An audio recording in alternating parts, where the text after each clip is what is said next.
شايفين؟ يلا ندوق ولكم الطعم. مجنن مجنن ما شاء الله، مجنن جنان.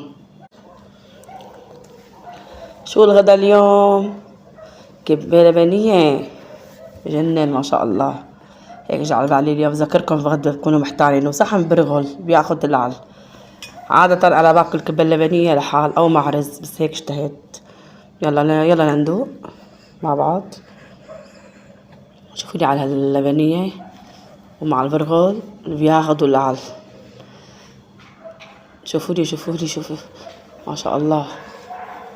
ومحشية مكسرات ما شاء الله. شايفين؟ يلا ندوق ولكم الطعم. مجنن ما شاء الله، مجنن جنان. يلا هي جبت لكم، اذا كنتوا محتارين جبت لكم غدا بكره. يلا اذا كنتوا محتارين تعملوا كبة لبنية.